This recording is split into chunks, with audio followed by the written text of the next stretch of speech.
The massive observation ship hung silently in Earth's orbit, its crystalline surface reflecting the pale blue planet below.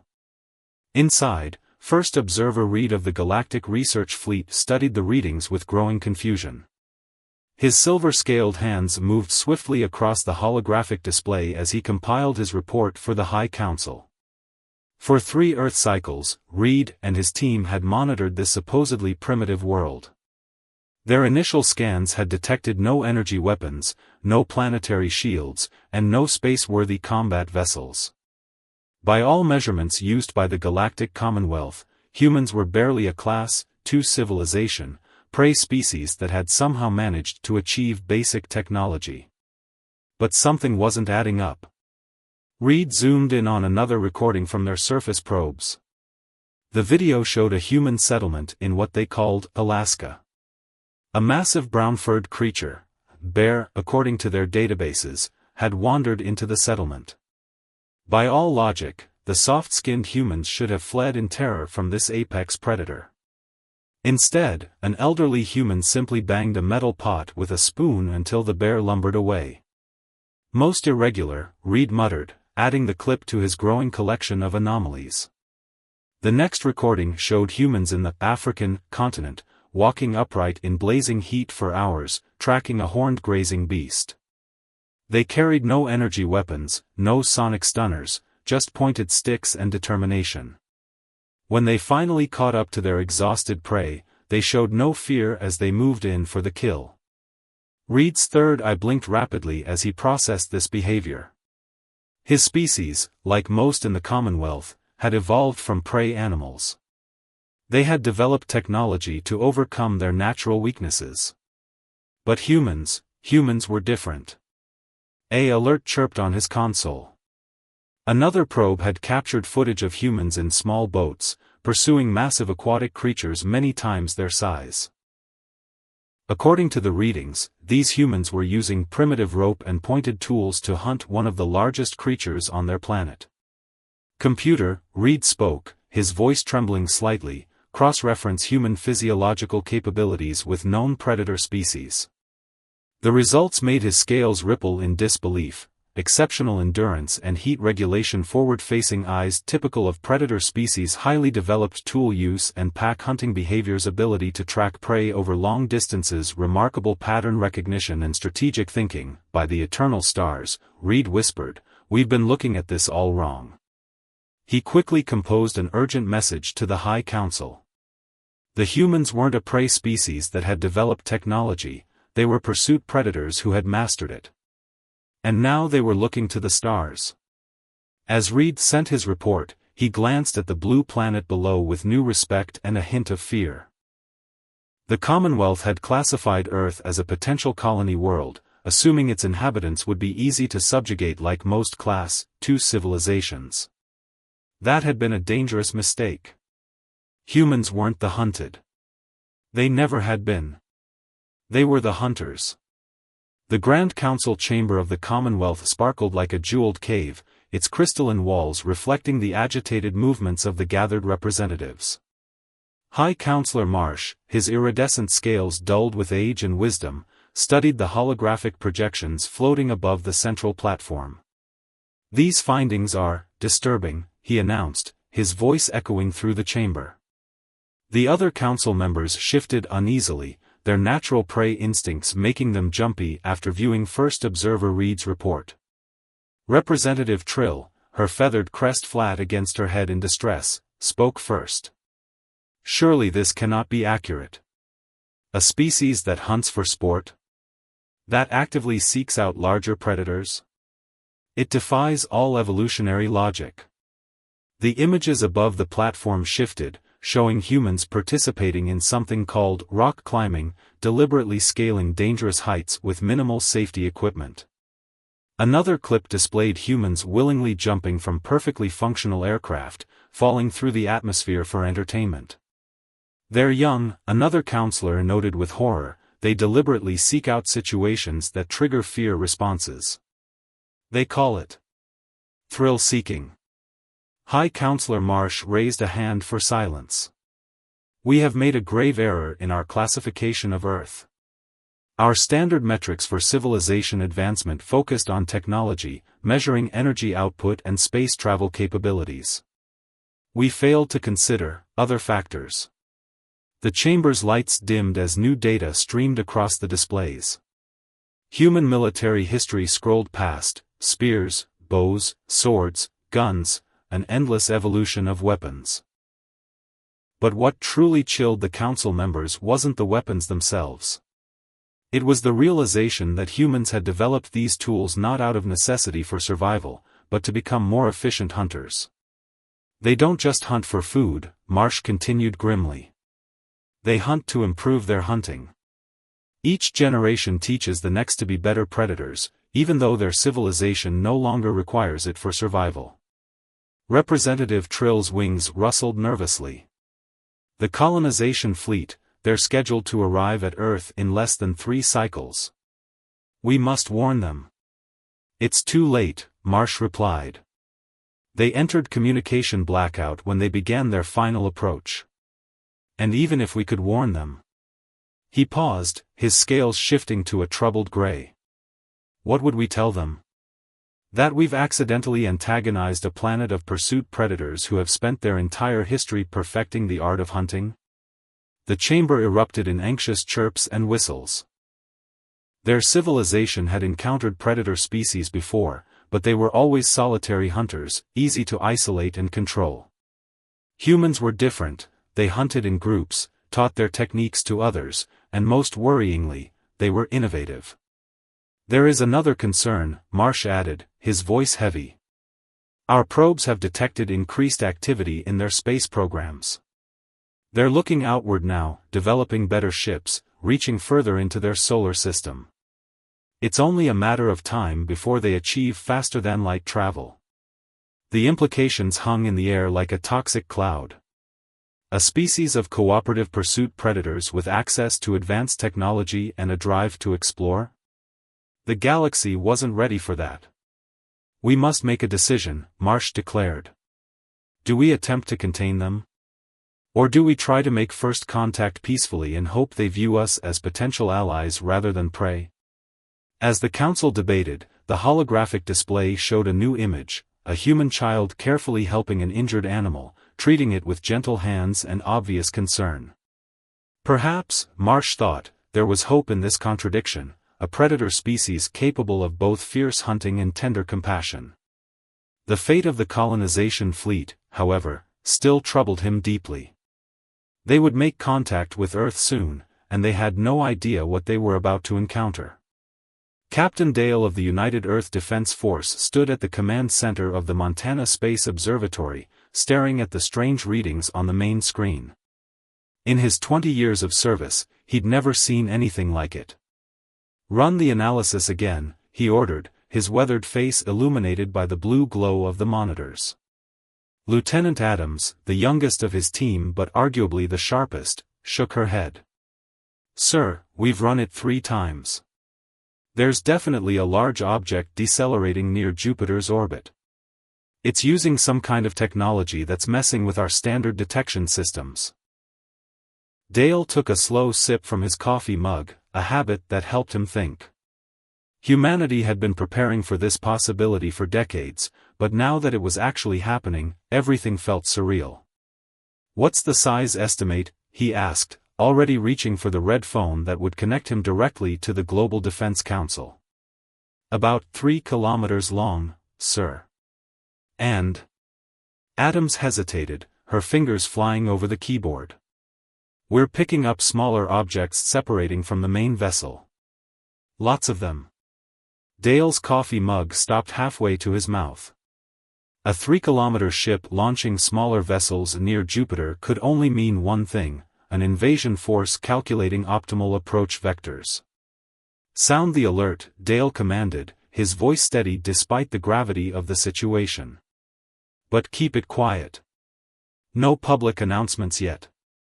Get me General Rivers on the line. As the command center burst into controlled activity, Dale thought about all the defense simulations they'd run over the years. The public might not know it, but Earth wasn't defenseless. Project Guardian had been preparing for this scenario since the first clear UFO footage was confirmed authentic a decade ago. The red phone buzzed. General Rivers speaking. "This better be good, Dale." "Ma'am, Operation First Hunt is now active." "I repeat, First Hunt is active." There was a moment of silence on the line. "Confirmed. Initiating worldwide protocol now. Keep monitoring and send updates every 30 minutes. Rivers out." Across the globe, hidden installations hummed to life. In underground bases, soldiers began prepping specialized equipment. In secret hangars, experimental aircraft powered up their engines. Humanity had known they weren't alone in the universe, they'd just been waiting patiently, like any good hunter, for proof. "Sir." Adams called out, her voice tense. "The smaller vessels, they're not invasion craft. They appear to be escape pods." Dale rushed to her station, coffee forgotten.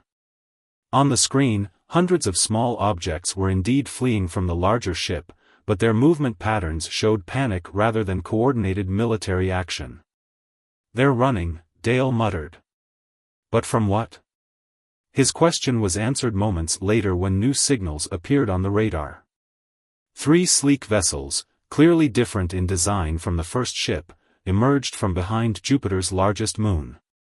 They were pursuing the larger ship, firing weapons that the observatory's instruments could barely detect. "Sir," Adams whispered, "I don't think we're the ones being invaded. I think we're about to be caught in the middle of someone else's fight." Dale reached for his phone again, but before he could make the call, all the escape pods suddenly changed course. They were now heading directly toward Earth. "They're seeking refuge," Dale realized.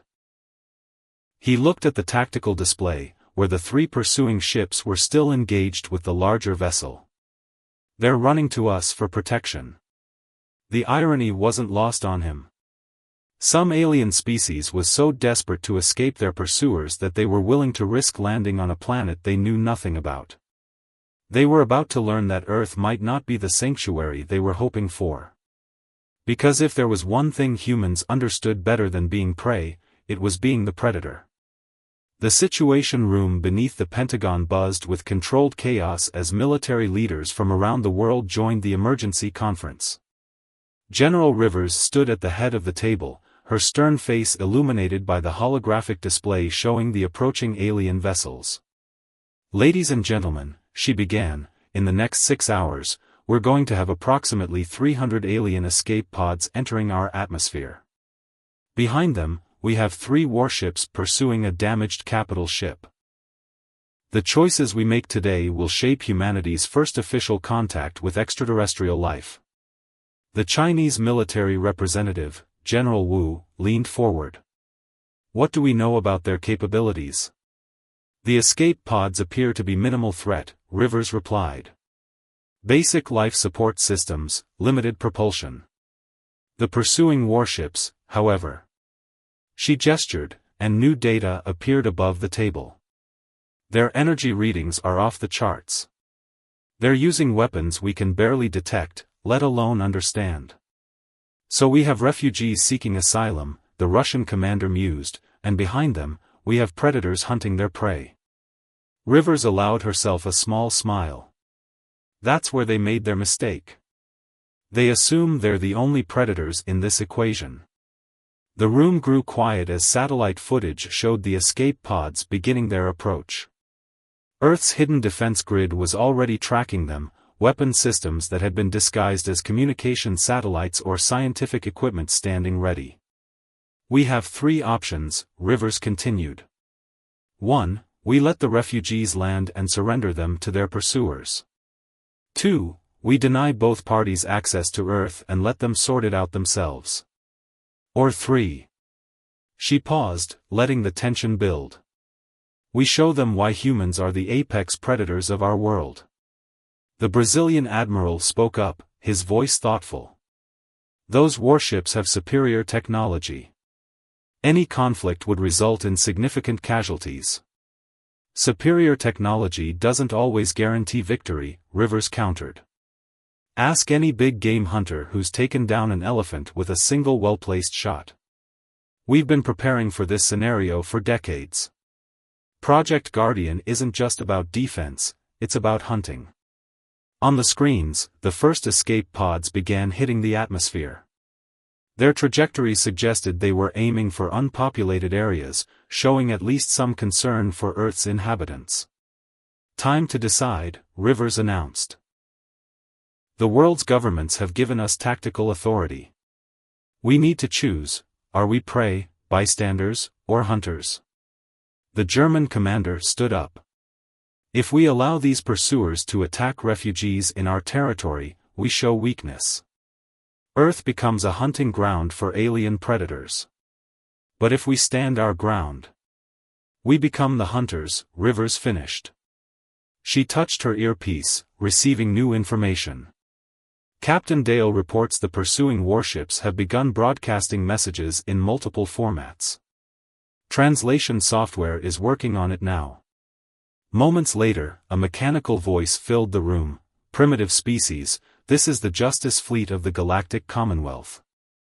The vessels approaching your world contain criminals and fugitives. Do not interfere. This matter does not concern your world. Rivers looked around the room, seeing the same fire in her colleagues' eyes that she felt in her heart. These aliens, these self-proclaimed hunters, had no idea what they were walking into. Send our response, she ordered. Keep it simple. The message that went out was brief, this is Earth. All vessels entering our space will be subject to our laws and judgment. We will protect those seeking refuge and defend our territory. Choose wisely. As the aliens received the message, Rivers activated Project Guardian. Across the planet, hidden bunkers opened to reveal advanced weapon systems. Experimental fighters powered up their engines. Special forces teams moved into position. The aliens thought they were the hunters.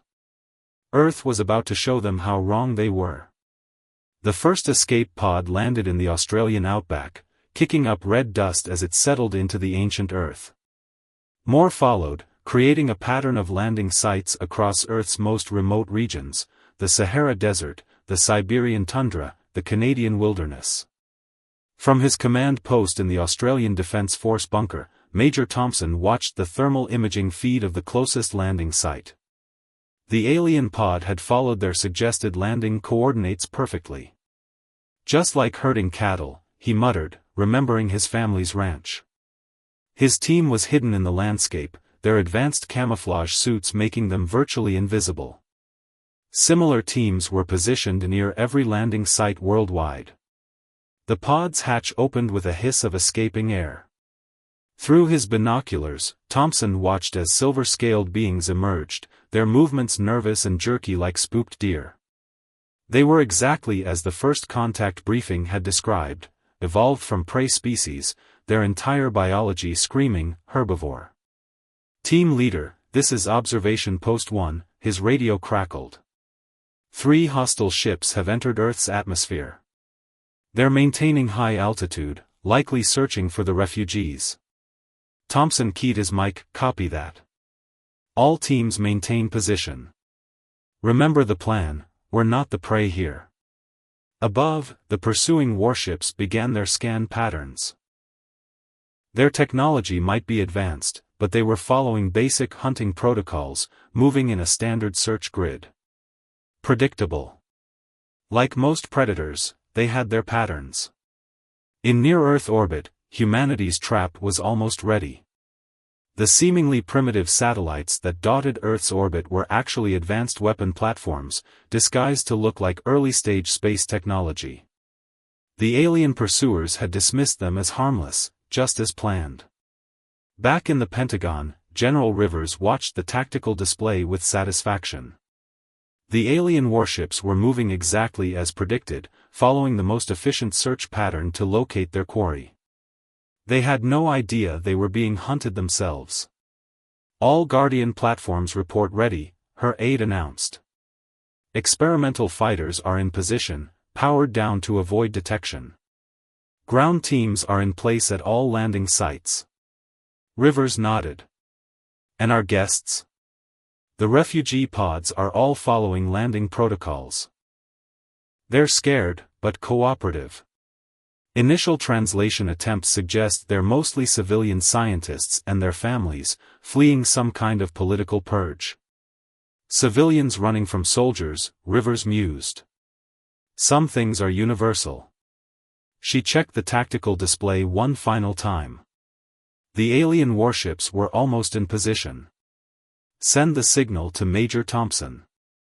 Operation Reverse Hunt is go. In the Australian outback, Thompson received the order and smiled. His teams had been practicing this for years, perfecting the art of being the predator that prey never saw coming. All teams, execute, he whispered into his comm. Across the globe, human forces began to move. The alien refugees, who had expected either hostile primitives or helpless prey, found themselves being quickly but carefully escorted to secure facilities. They offered no resistance, their instincts telling them to trust these strangely confident beings who moved with such purpose. The pursuing warships, still searching in their predictable pattern, had no idea that Earth's seemingly primitive defense grid was powering up, preparing to spring the trap.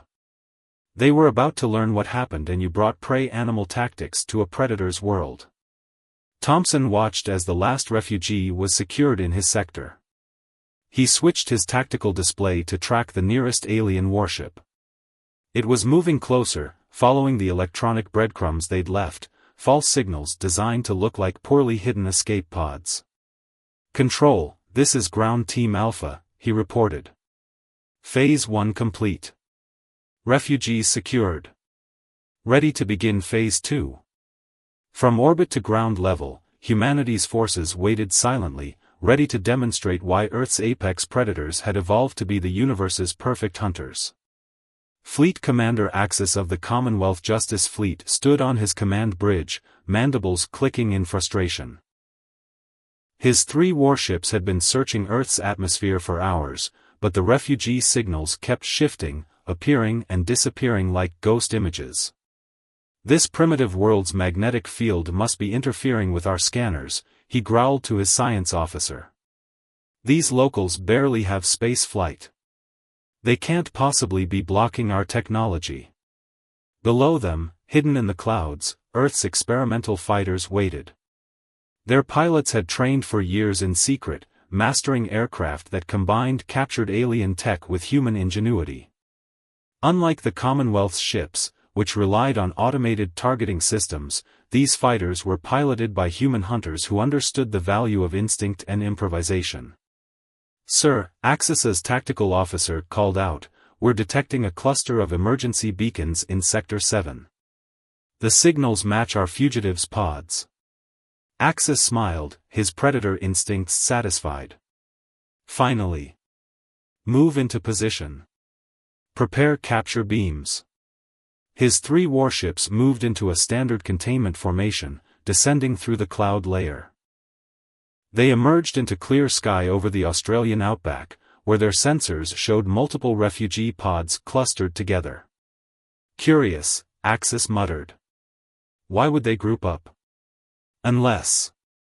His eyes widened as centuries of prey instinct screamed danger. But it was too late. Now. General Rivers commanded from her control center. The primitive satellites above suddenly shed their disguises, revealing advanced weapon arrays. The experimental fighters burst from the clouds, their hybrid engines roaring. And from the ground, hidden anti-aircraft platforms emerged from the red earth like rising predators. It's a trap. Axis screamed, but his ship's automated systems were already confused by the multiple threats appearing from all directions. Their targeting computers, designed to track predictable prey movements, couldn't handle the aggressive, seemingly chaotic attack patterns of the human fighters. Major Thompson watched from his ground position as the battle unfolded above. The alien warships were impressive, their energy shields flaring as they tried to defend against attacks from all directions. But they were fighting like typical predators, relying on superior strength and technology, expecting their prey to flee. Instead, the human fighters pressed closer, darting inside the aliens' minimum firing range. The Guardian satellites above fired precisely calculated bursts, herding the alien ships into kill zones just as humans had once herded prey into ancient hunting traps. Their shields are adapting, Rivers noted, watching the tactical display. Time for Phase 3. Across the battlefield, human forces began executing maneuvers that made no tactical sense to the alien commanders. Fighters deliberately exposed themselves to draw fire. Ground units created obvious targets. The aliens, following their predatory instincts, couldn't resist attacking these apparent vulnerabilities. That's when the true trap was sprung. Each vulnerable target was actually a focal point, carefully positioned to draw the alien ships into a complex three-dimensional net of overlapping fields of fire. As the aliens attacked what they thought were easy prey, they found themselves caught in killing zones they never saw coming. Impossible, Axis whispered as his shields began to fail. They're just primitive, his words cut off as his ship's port side erupted in flames. From her command center, Rivers watched with grim satisfaction as the alien warships realized too late that they'd fallen into humanity's trap. Send the message, she ordered. All alien communications channels received the same transmission: this is Earth. You came to our world hunting what you thought was prey. Now you know better. Surrender, and you'll be treated fairly. Resist, and you'll learn why humans have been Earth's apex predators for millennia. Above the Australian desert, the remaining alien ships hung motionless, their weapons powered down. They had come expecting to find primitive prey. Instead, they had walked into the perfect ambush, set by the galaxy's most sophisticated hunters. 1 month after the Battle of Earth, the Grand Council chamber of the Commonwealth was unusually quiet. High Counselor Marsh stood before his fellow representatives, reading the report that would change galactic society forever. The human response to our incursion was. He paused, scales shifting color with emotion, educational. Not only did they protect the refugees we were pursuing, but they did so with a tactical brilliance that our military experts are still trying to understand. The chamber's holographic displays showed footage from the battle, analyzed and annotated by Commonwealth military observers. The humans' ability to think like predators while maintaining the cooperative behaviors of a social species had completely upended the Commonwealth's understanding of civilizational development. We have received a formal communication from Earth's United Defense Force, Marsh continued. They are willing to join the Commonwealth, but with conditions. Representative Trill, who had survived the battle, spoke up from her hover chair, her injuries still healing. They have earned the right to make demands. My ship's crew learned that the hard way. The conditions appeared on the main display. First, Earth would be recognized as a sovereign system with full autonomy. Second, the refugees who had sought asylum would be granted permanent protection under Earth's laws. Third, and most significantly, the Commonwealth would have to revise its civilization classification system. They make a valid point, Marsh admitted. Our assumption that technological advancement must follow a prey species pattern of defensive development was flawed. The humans have shown us that there are other paths to the stars. In the month since the battle, Commonwealth scientists had been studying Earth's history with growing fascination.